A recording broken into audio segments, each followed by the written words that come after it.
रावण युद्ध भूमि में विनाश मचा रहा था। उसके सामने सभी ने हार मान ली थी,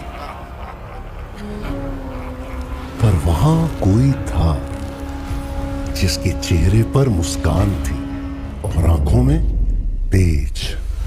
वे थे मर्यादा पुरुषोत्तम श्री राम।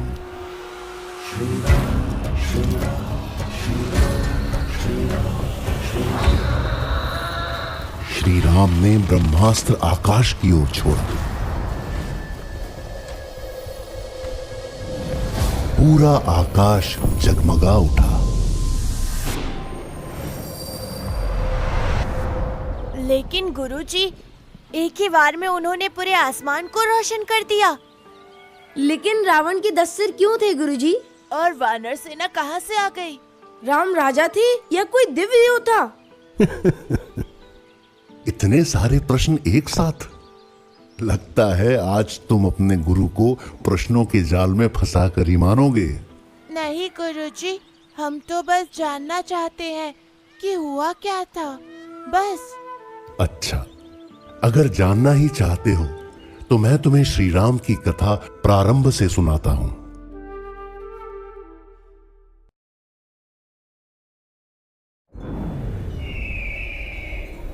ये कथा शुरू हुई अयोध्या में, एक ऐसी नगरी जहां सदा सुख शांति और आनंद के गीत गूंजते थे। विश्व में ऐसी नगरी और कहीं नहीं थी।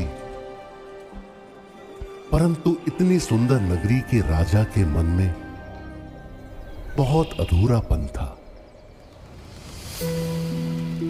राजा दशरथ के पास सब कुछ था, राज्य, धन, प्रजा का प्यार। कमी थी तो एक पुत्र की, जो उनका वंश आगे बढ़ाए। राजा दशरथ की 3 रानियां थीं, दयावान और बुद्धिमती कौशल्या, हिम्मती और निडर कैकेयी और कोमल हृदय वाली सुमित्रा। तीनों रानियां राजा के इस दुख में उनकी सहभागी थी। 3 रानियां, फिर भी कोई बच्चा नहीं। हो सकता है भगवान उनकी परीक्षा ले रहे थे। तो गुरुजी, राजा दशरथ ने कुछ किया नहीं? उन्होंने अयोध्या के महान ऋषियों को बुलाकर पुत्र कामेष्टि यज्ञ करवाया, एक ऐसी पूजा जो भगवान को प्रसन्न कर सकती थी। और फिर शुरू हुआ वो महायज्ञ। मंत्रों की गूंज के साथ अग्नि में आहुतियां दी जाने लगी और फिर भगवान ने प्रसन्न होकर उनकी पुकार सुन ली।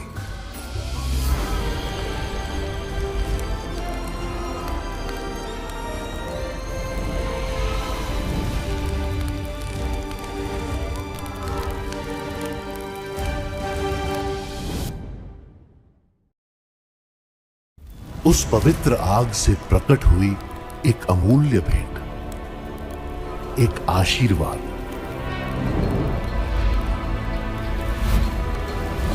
जो स्वयं देवताओं ने दिया था। महाराज दशरथ, यह दिव्य खीर आप अपनी रानियों में बांट दीजिए। आपकी मनोकामना अवश्य पूरी होगी। मैं प्रभु इस कृपा के लिए सदा आभारी रहूंगा।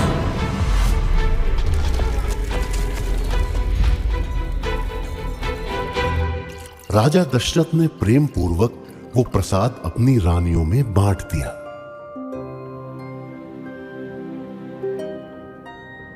और ठीक 9 महीने बाद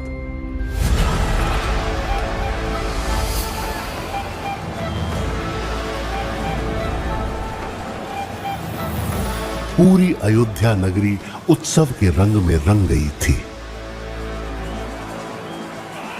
राजा दशरथ को वरदान में मिले 4 दिव्य पुत्र, राम, शांत, सौम्य और मर्यादा के प्रतीक, भरत, कोमल हृदय और ममता से भरे हुए, लक्ष्मण, बचपन से ही तेजस्वी और पराक्रमी, और शत्रुघ्न, शांत किंतु अत्यंत बुद्धिमान। 4 पुत्र एक साथ। महाराज दशरथ तो खुशी से नाचने ही लग गए होंगे। अच्छा, तो ऐसे हुआ था महान श्री राम का जन्म। इतने महान योद्धा का बचपन कैसा रहा होगा? वो कोई साधारण बच्चा नहीं था। आप उनकी आंखों की चमक के बारे में तो बताना भूल ही गए। अरे, क्या तुम चुपकर हमारी बातें सुन रहे थे? वो सब छोड़ो, तुम ये बताओ, तुम हो कौन?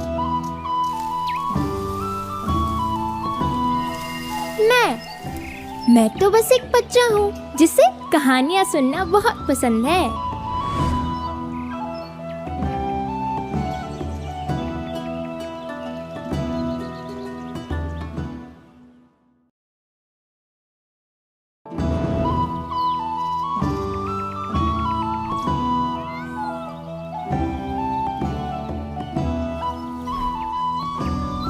यही संस्कार है तुम्हारे? छुप छुप कर हमारी बातें सुन रहे हो? इसमें मेरा कोई दोष नहीं। तुम इतनी जोर से बोल रहे हो कि यह पेड़ भी सुन ले। तो जाकर किसी और पेड़ पर बैठो। ना ना भाई, ऐसी ठंडी हवा और इतनी रोचक कहानी तो यही है। इतनी ही अच्छी लग रही है कहानी तो नीचे आओ और हमारे साथ बैठकर सुनो। मैं तो यहीं से सुनूंगा। यहाँ ऐसा लग रहा है जैसे अपने बिस्तर पर हूँ। उसे रहने दो बच्चों, वो कोई हानि नहीं पहुंचा रहा। तो वो जो चमक के बारे में बोल रहे थे, क्या था वो? अरे बताया तो, देवताओं सी चमक थी उसमें। क्या ये सच है गुरुजी? वो बिल्कुल सच कह रहा है। राम में देवताओं जैसा तेज था, जैसे वो कोई दिव्य शक्ति हो। उस तेज में कुछ ऐसी बात थी जो सामान्य मनुष्य की समझ से परे थी।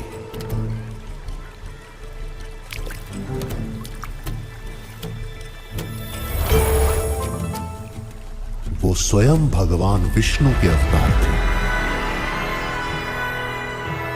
एक अवतार जिसने इस धरती पर धर्म की स्थापना के लिए जन्म लिया था।